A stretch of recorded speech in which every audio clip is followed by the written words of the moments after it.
ကလေးတို့အတွက်တုံးတုံးဒီနေ့မှာစိတ်ကူးရင်ကဘာတဲကိုခေါ်ဆောင်သွားမဲ့တိမ်ပြပြပေါ်ကတကြားလုံးမြို့တော်ဆိုတဲ့ပုံမြင်လေးတစ်ပုဒ်ပြောပြမယ်နော်တိမ်ပြပြပေါ်ကတကြားလုံးမြို့တော်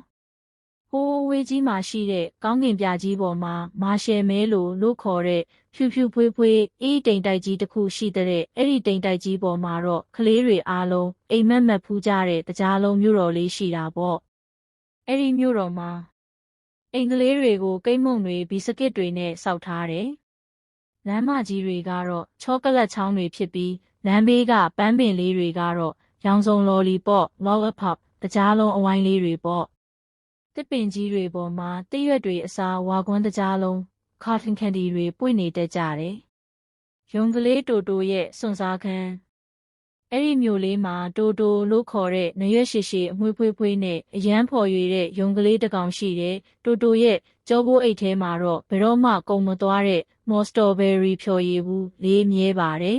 ။ရက်ပေါင်းများစွာကောင်းကင်မှာနေမင်းကြီးကအရန်ပူပြင်းအောင်တာနေခဲ့တယ်။နေပူလွန်းလို့တကြားလုံးမြို့တော်ကလမ်းမတွေဖြစ်တဲ့ချောကလက်တွေကအရေပျော်လူနီးပါးဖြစ်လာပြီးတိမ်တိုက်ကြီးလဲပိန်သွားသလိုခံစားရတာပေါ့မြို့ထဲကကလေးတွေလည်းစိတ်မကောင်းဖြစ်နေကြတယ်တိုတိုကစဉ်းစားလိုက်တယ်ငါတခုခုလုံးမှဖြစ်တော့မယ်ကောင်းကင်ကတိမ်တိုက်တွေကိုပြန်ပြီးအေးမြအောင်လန်းဆန်းအောင်လုပ်ရမယ်တိုတိုဟာသူ့ရဲ့မော်စတော်ဘယ်ရီဖြော်ရည်ဘူးလေးကိုကင်ပြီးမြို့ရဲ့အမြင့်ဆုံးကိတ်မုတ်မျှော်စင်ကြီးပေါ်ကိုတက်သွားခဲ့တယ်ပြီးတော့ဖြော်ရည်ဘူးလေးကိုဖွင့်ပြီးကောင်းကင်ရံထဲကိုမြှောက်ပြီးပတ်ဖြန်းလိုက်တာပေါ့မော်တက်နဲ့မိုးပွင့်လေးများအံ့ဩဖို့ကောင်းတာကတိုတိုပတ်လိုက်တဲ့စတော်ဘယ်ရီဖြော်ရည်တွေကလေထဲမှာပန်းရောင်မိုးတိမ်ကလေးတွေဖြစ်သွားပြီးတစ်မျိုးလုံးကိုအေးမြတဲ့ပန်းရောင်နှင်းမိုးလေးတွေရွာချပေးလိုက်ပါတော့တယ်။အဲ့ဒီနှင်းမိုးလေးတွေကအေးမြပြီးစတော်ဘယ်ရီနဲ့မွှေးမွှေးလေးရတာပေါ့။အရေးပြောချင်နေတဲ့ချောကလက်လမ်းမကြီးတွေလည်းပြန်ပြီးမာခဲသွားတယ်။ဝါကွန်းတကြားလုံးပင်တွေလည်းပြန်ပြီးဖောင်းဖောင်းအီလေးတွေဖြစ်လာတယ်။